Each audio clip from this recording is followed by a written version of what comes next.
Good afternoon students, हिल academy JRF YouTube channel में आपका स्वागत है। अगर फर्स्ट टाइम इस चैनल पे आए हो इस चैनल को सब्सक्राइब कर दो, साथ में बेल आइकन का बटन दिख रहा होगा उसको दबा लो ताकि नेक्स्ट कोई भी मेरी पॉलिटिकल साइंस की वीडियो आएगी तो आपको उसकी नोटिफिकेशन मिल जाएगी। आज का लेक्चर हमारा बीए फोर्थ सेमेस्टर का है, यूनिवर्सिटी ऑफ जम्मू और यूनिवर्सिटी ऑफ कश्मीर का। तो अगर आप हमने पहले भी बहुत सारे लेक्चर्स अपलोड किए हैं। अगर आपको अपनी प्लेलिस्ट के लेक्चर चाहिए, अपनी क्लास के चाहिए, आपको क्या करना होगा, हमारा चैनल ओपन करके प्लेलिस्ट में जाके तो उसमें आपको यूजीसी नेट के लेक्चर्स मिलेंगे और बीए क्लासेस के लेक्चर्स भी मिलेंगे। आज का टॉपिक है हमारा पॉलिटिकल कल्चर, उसका मीनिंग, टाइप और डिटर्मिनेंट्स। ये बीए क्लासेस फोर्थ सेमेस्टर जो है, फोर्थ सेमेस्टर का सेकेंड यूनिट का फर्स्ट टॉपिक है पॉलिटिकल कल्चर। के पॉलिटिकल कल्चर जो हो वो क्या है, इसको हम वर्ड बाय वर्ड पढ़ेंगे ताकि जो मैंने आपको पीडीएफ नोट्स दिए हैं अगर उसमें कोई मिस्टेक होगी तो आप उसको भी करेक्ट कर पाओगे इजीली। पॉलिटिकल कल्चर होता क्या है? पॉलिटिकल कल्चर क्या है? ये एक सिस्टम है अपने हमारे कल्चर का, जो भी हम वोट डालते हैं पॉलिटिकल उसके इलेक्शंस की तरह, जो हमारा झुकाव है, जो पॉलिटिकल सिस्टम में हम पार्ट प्ले करते हैं, जो भी हमारा एटीट्यूड है पॉलिटिकल सिस्टम की तरह, उसको हम पॉलिटिकल कल्चर कहते हैं। पॉलिटिकल कल्चर बहुत इंपॉर्टेंट टॉपिक है। ये आप जब यूजीसी नेट की तैयारी करोगे तो वहाँ भी आपको इससे बहुत सारे क्वेश्चंस आएंगे। Political culture, political socialisation, political recruitment वगैरह, इन टॉपिक से एक दो क्वेश्चन तो फिक्स हैं यूजीसी नेट में भी, तो इस टॉपिक को आप अच्छे से समझोगे। It is a set of attitudes, beliefs, sentiments which give order and meaning to a political process। कि एक ऐसा एटीट्यूड है हमारे पॉलिटिकल सिस्टम की तरह, जो एक पॉलिटिकल सिस्टम को, जो हमारा पूरा पॉलिटिकल प्रोसेस है उसको एक मीनिंग देता है। The term political culture was first of all used by Gabriel almond. तो जो गैब्रियल आलमोंड है ये बहुत इंपॉर्टेंट पॉलिटिकल थिंकर है। इस जो मैंने आपको पीडीएफ अवेलेबल की है उसके लास्ट में आप देखोगे गैब्रियल आलमोंड की पूरी आपको डिटेल मिलेगी, उनके वर्क्स मिलेंगे। तो मैंने ये यूजीसी नेट का जो मेरा मटेरियल है वहाँ से कॉपी किया है, आप वहाँ पे जाके पढ़ सकते हो। गैब्रियल आलमोंड का एक वर्क था जिसका नाम था कंपैरेटिव पॉलिटिकल सिस्टम। ये पब्लिश हुआ था, एक जर्नल है, जर्नल ऑफ पॉलिटिकल साइंस में 1956 में। तो फर्स्ट टाइम जो पॉलिटिकल कल्चर हमें टर्म देखने को मिलती है वो गैब्रियल आलमोंड से आती है। Political culture is a value, belief, orientation and attitude which give meaning to the political process. The study of politics is incomplete without studying political culture। तो political culture को जब तक हम पढ़े ना, तो किसी भी कंट्री का, किसी भी सिटी का हम political सिस्टम जो है उसको, हम पॉलिटिकल प्रोसेस को अच्छे से समझ नहीं पाते हैं, क्योंकि पॉलिटिकल कल्चर ही हमें बताता है कि वहाँ के सिटीजन्स कैसे हैं, वो एक्टिव पार्ट प्ले करते हैं पॉलिटिक्स में या उतना ज़्यादा पार्ट प्ले नहीं करते हैं, इनएक्टिव हैं या वेरी एक्टिव हैं, वो कौन सी स्टेज पे हैं। Different scholars have given different definition of political culture and some of them are given below। बहुत सारे पॉलिटिकल थिंकर ने अपने अपने हिसाब से डेफिनेशंस दी हैं और कुछ 2-3 इंपॉर्टेंट डेफिनेशन हमने इस लेक्चर में कोट की हैं। Political culture is a pattern of individual attitude and orientation toward politics among the member of a political system। कोई भी पॉलिटिकल सिस्टम है उसके मेंबर्स जो हैं उनका एटीट्यूड क्या है, उनका बिहेवियर क्या है अपने पॉलिटिकल सिस्टम की तरफ, वही क्या है, पॉलिटिकल कल्चर है। ये आलमोंड और पोवेल ने दिया। आलमोंड और पोवेल का पॉलिटिकल कल्चर पे बहुत ज़्यादा वर्क है। आप इनकी डिटेल भी अपने जो यूनिट की पीडीएफ है, मैं डिस्क्रिप्शन में भी उस पीडीएफ को दे दूंगा, तो आप वहाँ से पढ़ सकते हो। मैक्सिमम जो पॉलिटिकल कल्चर पे जितना भी काम है, तो आलमोंड और पोवेल ने, दो फ्रेंड्स थे, इन्होंने दोनों ने साथ में मिलके ही काम किए, तो इनके मैक्सिमम वर्क्स जितने भी हैं आलमोंड एंड पोवेल ही आएगा उन वर्क्स के आगे। The political culture of a nation consist of the characteristic attitude of it population toward basic feature of political system. तो आर रोज भी एक पॉलिटिकल थिंकर है, उन्होंने डेफिनेशन दी है कि पॉलिटिकल कल्चर क्या है, ये कैरेक्टरिस्टिक्स है वहाँ की जो पॉपुलेशन है, उनके जो पॉलिटिकल सिस्टम के फीचर्स हैं, उनके जो फीचर्स हैं वही पॉलिटिकल कल्चर है। फिर रॉय मैकराइट्स, ये भी पॉलिटिकल थिंकर है, ये अपनी डेफिनेशन देते हैं। ये कहते हैं political culture means commonly shared goal and commonly accepted rules. के पॉलिटिकल कल्चर क्या है, जो भी हम कम्युनिटी, कॉमन मैन जो है हमारे, इकट्ठे होकर कोई भी हम जो गोल शेयर करते हैं या कोई भी हम चीज़, रूल को एक्सेप्ट करते हैं, वो पॉलिटिकल कल्चर है। टाइप्स ऑफ पॉलिटिकल कल्चर अब आती हैं। पॉलिटिकल कल्चर की कितनी टाइप्स हैं? पॉलिटिकल कल्चर की जो है बहुत सारे थिंकर्स ने अपने अपने हिसाब से टाइप्स दिए हैं। सबसे ज़्यादा जो पॉलिटिकल कल्चर, मैंने आपको कहा कि गैब्रिएल आलमोंड ने इस टर्म को कॉइन किया है, तो हम गैब्रिएल आलमोंड का ही टाइप्स पढ़ेंगे जितनी टाइप्स उन्होंने दी हैं। तो गैब्रिएल आलमोंड ने जो है 3 टाइप्स दी हैं पॉलिटिकल कल्चर की। वो कौन कौन सी हैं? Parochial political culture, in this type of political culture the peoples are ignorant. इसमें जो है पीपल का लेवल जो है बहुत इनएक्टिव है, उनको अपने पॉलिटिकल सिस्टम के बारे में पता नहीं होता है। पार्ट तो प्ले वो कहाँ उतना करेंगे, लेकिन उनका जो पॉलिटिकल सिस्टम है उसके ही बारे में उनको उतना ज़्यादा पता नहीं होता है। They are not aware about their political system. वो अपने पॉलिटिकल सिस्टम के बारे में अवेयर नहीं हो सकते। इसके बहुत सारे काजेस हो सकते हैं। हो सकता है वहाँ पे क्या है, एक किंग का रूल हो, या वहाँ की जो जनता है वो बहुत अनपढ़ हो, पढ़ी लिखी ना हो, तो ये भी एक काज हो सकता है। There is low level of political participation of citizen in their political affair. तो उनके स्टेट के जो पॉलिटिकल अफेयर हैं तो उनमें वहाँ की जनता बिल्कुल कम से कम पार्टिसिपेट करती है। There is very little specialisation of function and there is combination of political, religious and economic affair. तो वहाँ पे जो है हमें डिसइंटीग्रेशन नहीं मिलता है, हमें डिसेंट्रलाइजेशन जो है वो देखने को नहीं मिलती है। वहाँ पे पॉलिटिकल, रिलीजियस, इकोनॉमिक अफेयर जितने भी हैं वो एक ही हेड के द्वारा मेंटेन किए जाते हैं। वहाँ पे डिवीजन ऑफ अथॉरिटी जो है, जैसे अभी इंडिया में भी है लेजिस्लेटिव, एग्जीक्यूटिव, जुडिशरी, तो वो ब्रॉड कैटेगरी भी हमें इसमें देखने के लिए नहीं मिलती है। Peoples are only aware of local community and not of political system. तो जो वहाँ के लोग हैं, जो वहाँ की जनता है, सिटीजन्स हैं, वो अपनी कम्युनिटी के बारे में जानते हैं, ना कि अपने पॉलिटिकल सिस्टम के बारे में। फिर आता है subject political culture. Subject political culture तो जो है ये पैरोचियल पॉलिटिकल कल्चर से थोड़ा हटके है, मतलब थोड़ा उसमें एक इम्प्रूवमेंट है। सब्जेक्ट पॉलिटिकल कल्चर में क्या है, in this type of political culture the people is aware about their government but they do not want to participate in it to improve और इट आर चेंज इट। इसमें है जो जनता है, जनता को अपने पॉलिटिकल सिस्टम के बारे में पता होता है, लेकिन वो उससे पार्टिसिपेट नहीं करना चाहती।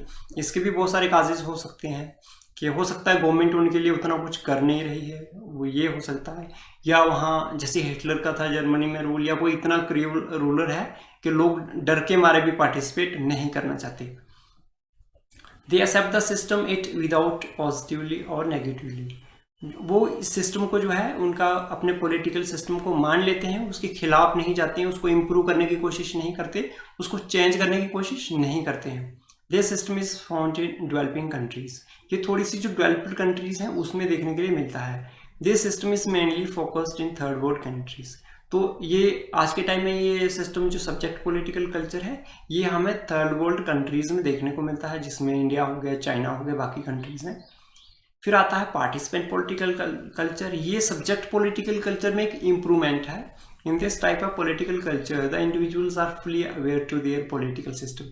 इसमें जो सिटीजन्स होते हैं, जो वहाँ की जनता होती है, उनको पॉलिटिकल अपना सिस्टम जो है उसके बारे में पूरा पता रहता है। They are active member of their political system. तो वो अपने पॉलिटिकल सिस्टम के एक एक्टिव मेंबर होते हैं। And are fully aware about their rights and duties. उनको अपने राइट्स, अपनी ड्यूटीज़ पूरी पता होती है। There is high political participation of citizen in their ground. तो इस पॉलिटिकल सिस्टम में जो है जो पार्टिसिपेशन है जनता की वो बहुत ज़्यादा होती है। This political culture is found in developed societies. Developed societies जैसे अमेरिका हो गया, जापान हो गया, यूएसए, यह हमें उन डेवलप्ड कंट्रीज में देखने को मिलता है। In addition above, there he also gave 4 mixed political cultures as shown in below. तो उन्होंने जो है और भी 4 मिक्स्ड पॉलिटिकल कल्चर दिए थे। वो 4 मैं यहाँ पे मेंशन करना भूल गया हूँ। वो 4 कल्चर्स कौन कौन से हैं? देखो, हमने पढ़ा अभी पैरोचियल पढ़ा, एक आ गया पैरोचियल सब्जेक्ट पॉलिटिकल कल्चर, दूसरा आ गया पैरोचियल पार्टिसिपेंट आ गया, और थर्ड आ गया सब्जेक्ट पार्टिसिपेंट पॉलिटिकल कल्चर। ये जो हमने 3 पढ़े ना, इनको ही मिक्स करके कहा है कि जैसे अगर कोई ऐसी कंट्री होगी जो सब्जेक्ट और पार्टिसिपेंट के बीच में फॉल कर रही होगी तो उसको हम सब्जेक्ट पार्टिसिपेंट पॉलिटिकल कल्चर कहेंगे। फिर उसके बाद एक और 5th टर्म दी उन्होंने, सिविक कल्चर। सिविक कल्चर बहुत ज़्यादा इंपॉर्टेंट है। It is a mixture of all 3 political culture. इसमें क्या होता है, तीनों पॉलिटिकल कल्चर हमें देखने को मिलते हैं। That is parochial, subject, participant political culture, हमें तीनों देखने को मिलते हैं। It is highly stable and is found in highly developed countries. ये बहुत ज़्यादा स्टेबल होता है सिविल कल्चर, तो वहाँ की जो कंट्री है ज़्यादा डिवाइड होने के, बंटवारा होने के चांसेस बहुत कम होते हैं। अच्छा, फिर आता है हमारे पास इसका कंक्लूजन। कंक्लूजन में क्या है, it can be concluded from the above discussion that the political culture is the sum total of values, belief, orientation and attitude of people which are learned or acquired from the system which influence their behavior as actor of political system। तो हम ऊपर वाली ये discussion जो हमने की, इससे हम ये कंक्लूड कर सकते हैं कि पॉलिटिकल कल्चर में बहुत सारी चीज़ें आती हैं, सम टोटल है कि चाहे वो वैल्यूज़ हों, उनके बिलीफ हों, उनका एटीट्यूड क्या है, उनकी ओरिएंटेशन क्या है अपने पॉलिटिकल सिस्टम की तरफ, तो इसमें जो है सब कुछ आ जाएगा, उनका बिहेवियर आ जाएगा और सारी चीज़ें आ जाएंगी जो उनके बिहेवियर को इन्फ्लुएंस करती हैं अपने पॉलिटिकल सिस्टम में के साथ बिहेव करने के लिए। फिर आता है डिटर्मिनेंट्स ऑफ पॉलिटिकल कल्चर। तो कौन कौन से डिटर्मिनेंट्स हैं जिसमें हम किसी भी कंट्री का पॉलिटिकल कल्चर को समझ सकते हैं, वो कौन कौन से डिटर्मिनेंट्स हैं। The political culture of state can be understood by keeping in view determinants. तो पॉलिटिकल कल्चर अगर हमें किसी स्टेट का जो है समझना है, पढ़ना है, देखना है, तो उसको हम क्या कर सकते हैं, बहुत सारे डिटर्मिनेंट्स है, उनको समझ के हम उस कंट्री का जो पॉलिटिकल सिस्टम है उसको समझ सकते हैं। फर्स्ट है, बहुत सारे चीज़ें हैं जिनमें हम तीन फैक्टर्स जो हैं उनको पढ़ेंगे। एक आता है historical factor, it is one of the most important determinant of political culture. तो हिस्टोरिकल फैक्टर जो है बहुत ज़्यादा इंपॉर्टेंट पार्ट प्ले करता है कि उस कंट्री की जो हिस्ट्री रही है वो कैसे रही है। जैसे हम अंग्रेज़ों के गुलाम थे, we were under British peoples, तो जो हमारी जो पॉलिटिकल सिस्टम है तो वो उस पीरियड से बहुत ज़्यादा इन्फ्लुएंस्ड हुई है। It plays an important role in the making and evolution of political culture. तो जो हिस्टोरिकल फैक्टर है ये बहुत ज़्यादा इंपॉर्टेंट पार्ट प्ले करता है किस चीज़ का, अपने जो कंट्री के कल्चर को समझने में, उसको उसके एवोल्यूशन में। जैसे कि Indian political culture represent the influence of freedom struggles during British rule in India. जैसे इंडिया का पॉलिटिकल कल्चर है तो वो जो फ्रीडम स्ट्रगल मूवमेंट्स थे तो उससे बहुत इन्फ्लुएंस्ड है। वैसे ही political culture of USA represent the war of independence जो उनका था। ब्रिटिश पॉलिटिकल कल्चर रिप्रेजेंट जैसे मैग्ना कार्टा है 1215 का, या पेटिशन ऑफ राइट 1628, तो उसको जो है रिप्रेजेंट करता है। French political culture represent impact of French revolution, declaration of right of man, तो ये उससे इन्फ्लुएंस्ड है।